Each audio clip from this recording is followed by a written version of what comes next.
नमो भगवते वासुदेवाय नमः। जो भगवत जो प्राप्ति है, जो ऐसा कैसा जो आत्मा वो भगवत प्राप्ति कर लेता है, वो जो इधर बता दिया भागवत गीता जो आप पढ़ेंगे 18 अध्याय में, ये 700 श्लोक में बता दिया। वन मुहूर्त 48 के मिनट में इधर सब कुछ बता दिया। जो लास्ट टाइम हुआ था द्वापर युग में, जो युद्ध हुआ था महाभारत युद्ध से पहले बता दिया।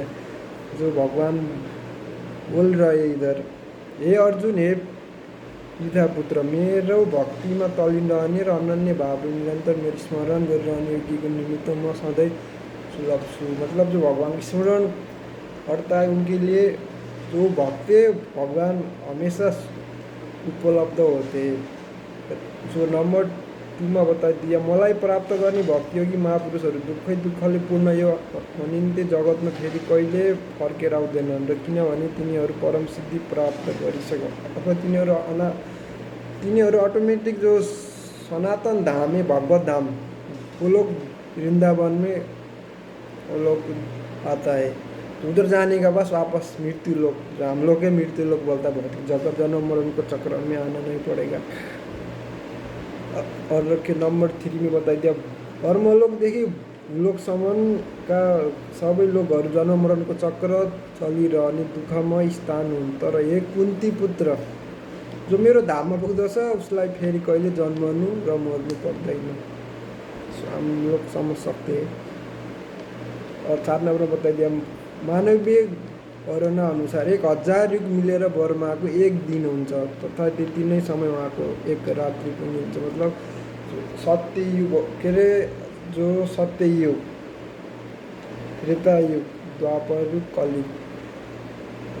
सत्य युग अंतिम में पाप होता है। जो सनातन धर्म है उसका जो के नंदी बेल है, शिव जी का वाहन, उनको जो नंदी बेल है उनको बोलता है सनातन धर्म। इनका 4 पैर है, दया, सत्यता, तपस्या, शुद्धता व पवित्रता। सत्ययुग मैक्सिमम लोग क्या होता है, दया, तपस्या, शुद्धता मैक्सिमम लोग होता है। तो अंत में एक पैर कट लेता है जो नंदी बेल। और द्वापर युग में क्या होता है, दया, तपस्या।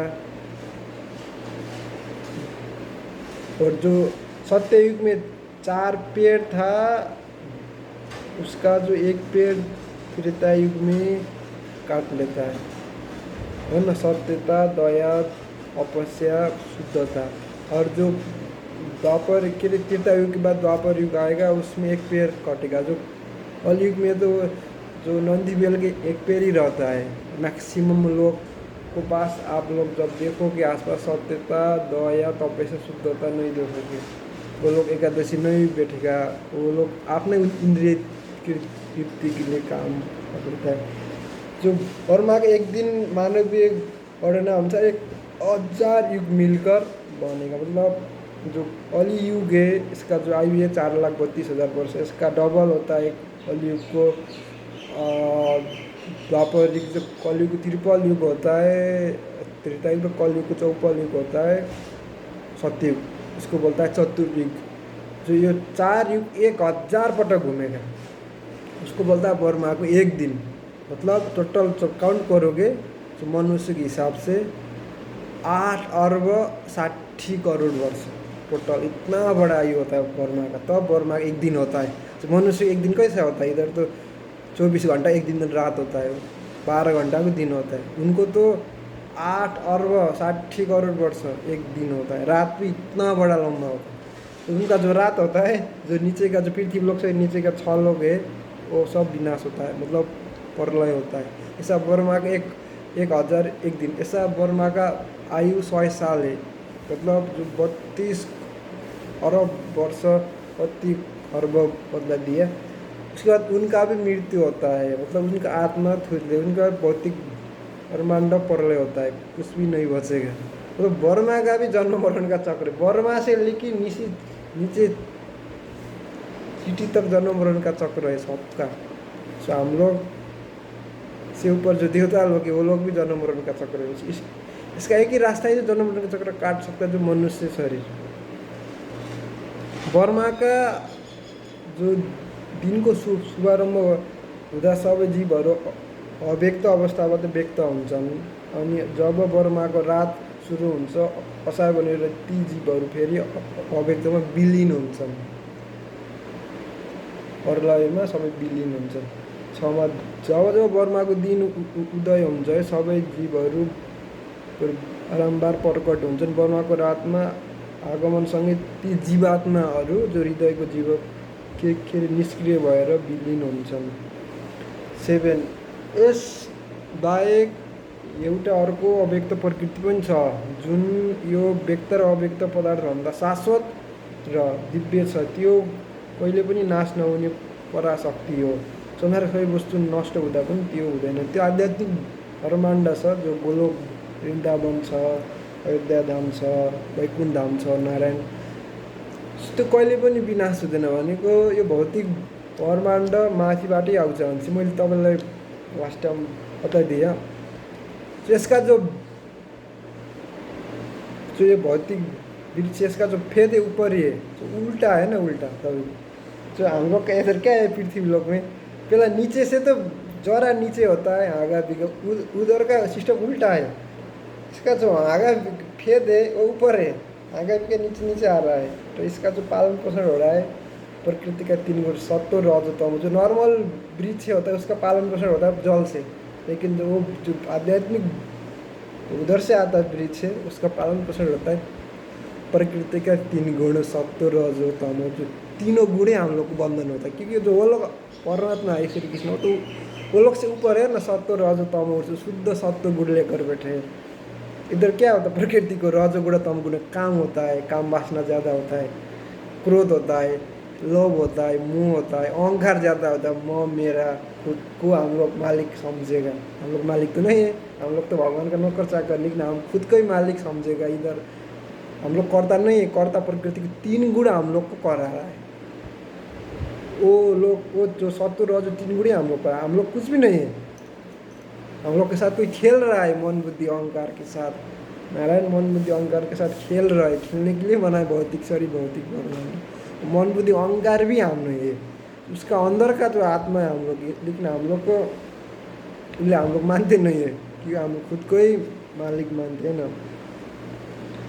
8 में बताइदिया वेदान्तीहरू जसलाई अव्यक्त र अविनाशी भन्दछन्, जो सबैको गन्तव्य पनि यो र जसलाई प्राप्त गरेपछि कोही पनि फर्केर आउँदैन, त्यो नै मेरो परम धाम गोलोक वृन्दावन हो भनेर भगवान बोल रहे भगवत गीता में। भागवत प्राप्ति जो एक अध्याय है, जब आप पढ़ोगे नोट बनाएंगे आप समझ जाओगे। भगवान सबैभन्दा महान हुनुहुन्छ, उहाँले अनन्य भक्तिद्वारा मात्र प्राप्त गर्न सकिन्छ। जहाँ आफ्नो धाममा विराजमान हुनु भएर पनि सर्वव्यापी हुनुहुन्छ, उहाँमा नै सबै वस्तु अव्यवस्थित छन्। 10 में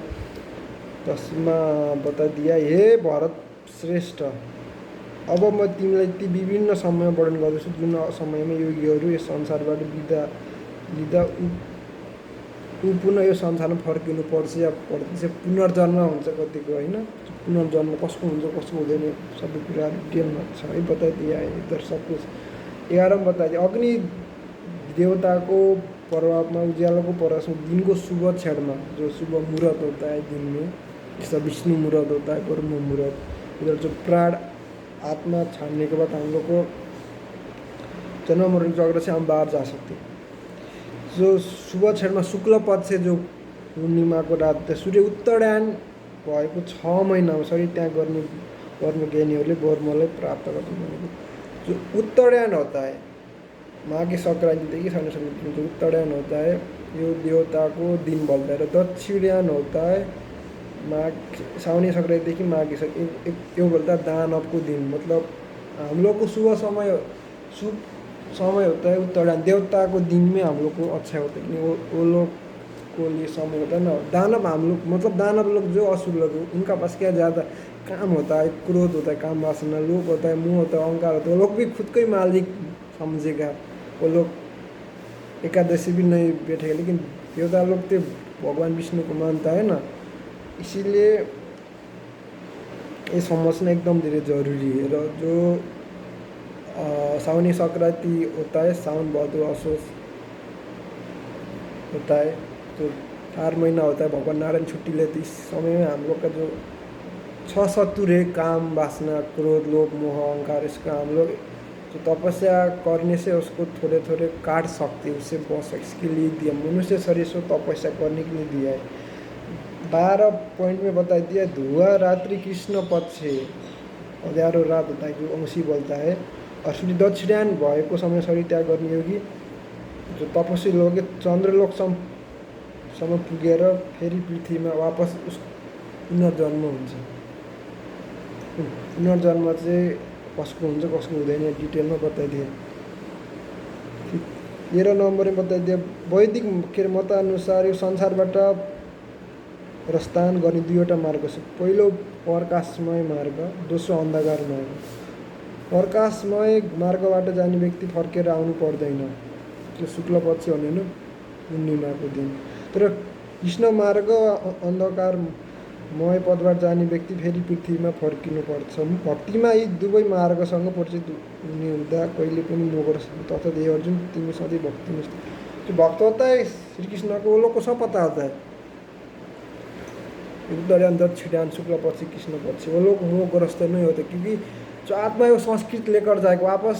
फिर के अरे संस्कृत तो कभी छिन्न भिन्न, जो दूसरा जन्म होता है उधर भी काम लगेगा। वो जैसे क्या होता है, भक्ति किया वो लोग ने 100% नहीं किया, लेकिन 90% किया है।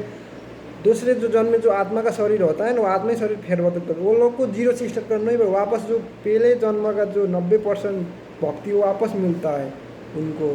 तो वो लोग को जो जन्म होता है भक्त घर में होता है, वो लोग को पहले से सब कुछ फिक्स होता है ना, वो लोग को बहुत क्या मिलता है, सपोर्ट मिलता है। तो संस्कृत नहीं पढ़ा है हम लोग ने, इसलिए हम लोग इतना दुख कष्ट, मतलब हम लोग पिछले जो जन्म होता है हम लोग का बहुत सारे जन्म है, हम लोग ने संस्कृत नहीं पढ़ा, इसलिए हम लोग को बहुत संस्कृत समझने का दिक्कत होता है। लेकिन कोई कोई क्या होता है जो बचपन से संस्कृत बोलता है, वो लोग पिछले जन्म में किया नहीं, इसलिए वो लोग का जो चेतना है वापस परमात्मा, वो जो आत्मा का जो जीवात्मा के वापस देता है। जसले भक्ति मार्ग स्वीकार गरेको छ उसलाई वेदान्त, तपस्या, दान, दार्शनिक चिन्तन तथा सकाम कर्म प्राप्त गर्दा हुने फलबाट वञ्चित हुनु पर्दैन। वो लोग को ऑटोमेटिक जो फल है सब मिलता है। इधर भगवान बोल रहे हैं केवल भक्तिले मात्र पनि उसलाई यी सबै फलहरू प्राप्त गर्दछ। अन्तिममा ऊ नित्य धाममा पुग्दछ, मतलब अन्तिममा वो लोग धाममा पुग्दछन्। परमात्मा बोल रहे आत्मा के लिए क्या क्या आवश्यक है, इसके लिए हम लोग को ये समझना चाहिए, पढ़ना चाहिए, क्योंकि हम लोग अभी हम लोग का समय है, बाद में समय न, जब हम लोग का प्राण निष्केगा तो सब खत्म ही हुआ ना, तो समय न मिला, मनुष्य शरीर मिलेगा तो पता होगा हम लोग आत्मा है, अविनाशी परमात्मा के बारे में मालूम होगा। उस हिसाब से हम लोग जो कर रहे हैं वो धीरे धीरे छोड़कर हम वापस भक्ति लाइन में आ सकते, संस्कृत पढ़ सकते। हम लोग जो थ्योरी डिग्री पढ़े वो छोड़ कर हम आ सकते, हम लोग तो मालूम होना चाहिए, तभी तो हम छोड़ सकते। ये छोड़ना बहुत आवश्यक है, नहीं तो फिर हम लोग जो अमूल्य समय आयु है हम लोग चला गए तो फिर हम लोग को बाद में बहुत पस्त तो फील होता है ना। काश किया होता तो मैं भी जन्म मरण का चक्र से ऊपर जा सकता आध्यात्मिक शरीर में अविनाशी परमात्मा के पास। ऐसा एक और कोई को तो नहीं मिलता है, बहुत मुश्किल से मिलता है ये ज्ञान, तो इसको समझने के लिए भी सालों साल लग जाएगा, इतना आसान तो नहीं है समझने के लिए, बहुत समय लगता है। सो ओम नमो भगवते वासुदेवाय नमः।